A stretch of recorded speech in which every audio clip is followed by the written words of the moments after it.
The lights shimmered over the rooftop restaurant like a sea of diamonds, the kind of place where every guest came dressed to impress and every corner whispered wealth. Among the crowd, a tall, confident black man named Jordan Miles walked in quietly. He wasn't flashy, he wasn't loud, just dressed in a simple black suit that looked elegant but understated. What no one knew was that Jordan wasn't just another guest.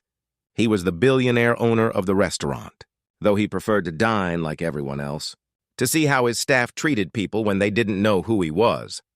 That night, the tables were all booked and the atmosphere buzzed with excitement. Near the center of the restaurant was a reserved VIP table, Jordan's personal favorite spot overlooking the city skyline.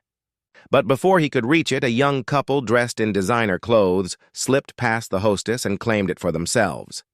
The man, Kyle, smirked as he handed the waitress a small tip and said, "Tell whoever reserved it that we're VIPs now."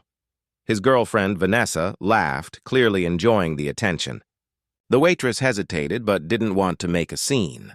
Jordan watched quietly from a distance, realizing what was happening.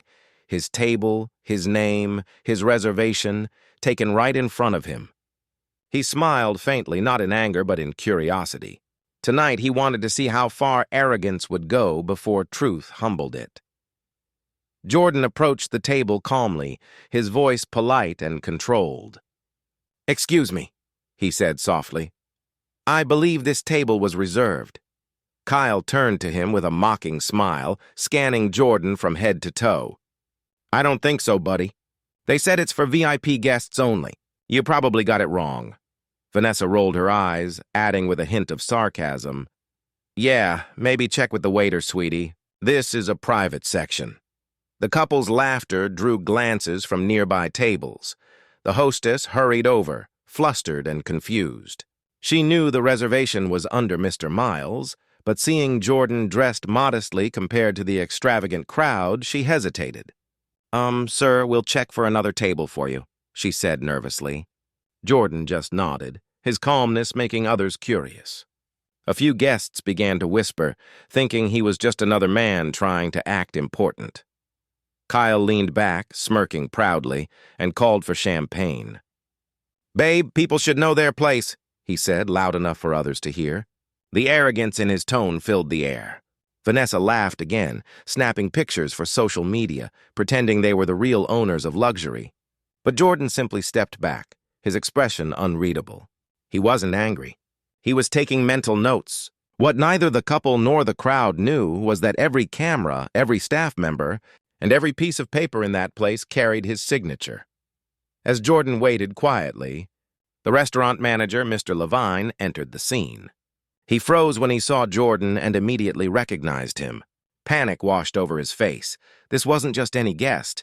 This was the Jordan Miles, the founder of one of the largest real estate firms in the country, the very man who built and owned this restaurant chain. He had come in secretly that night to observe. The staff had been tested many times before, but tonight the test was for the guests. Levine rushed toward Jordan, bowing slightly. "Mr. Miles, sir, I'm so sorry. We didn't realize," he started, but Jordan raised a hand, signaling silence. The entire restaurant began to grow quiet. People noticed the manager's tone, the sudden change in energy. The whisper spread fast like fire through dry grass. "That's Jordan Miles," someone murmured. "The owner. The billionaire." Heads turned, eyes widened. Even Kyle paused mid-sip, suddenly unsure of what he'd heard. Vanessa's confident smile faded. "Wait, what?" she whispered. The manager turned toward the couple, his face tight with embarrassment. "This table was reserved for Mr. Miles, the owner of the establishment," he said firmly. The silence that followed was deafening. All the laughter, all the mockery, gone in an instant. Kyle tried to stand, fumbling for words. We didn't know. We thought..." But the damage was already done. Jordan stepped forward, his calm presence commanding respect. "Please," he said softly, "sit down." The couple looked confused. "You wanted this table so badly, now you can have it. But not for the reason you think." The guests watched in stunned silence as Jordan spoke, his voice steady but filled with quiet authority. You see, I built this place to create an experience, one where everyone, no matter how they look, feels valued. But tonight you reminded me that no amount of luxury means anything if people forget humility." Vanessa's face turned red with shame. Kyle looked down, unable to meet Jordan's eyes. "You judged me before knowing me," Jordan continued.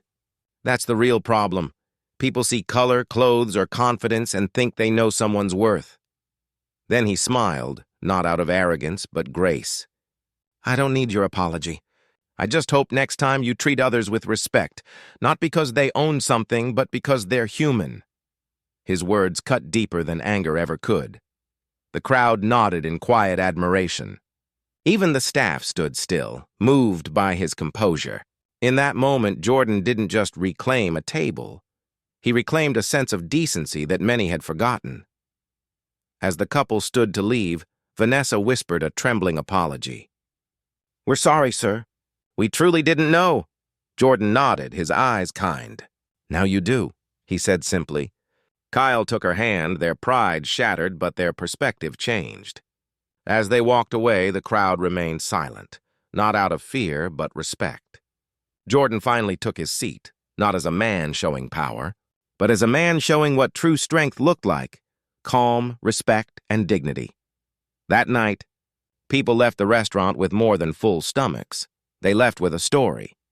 The story of a billionaire who didn't need to shout to prove his worth, and a couple who learned that wealth isn't about money or looks, but the way you treat others.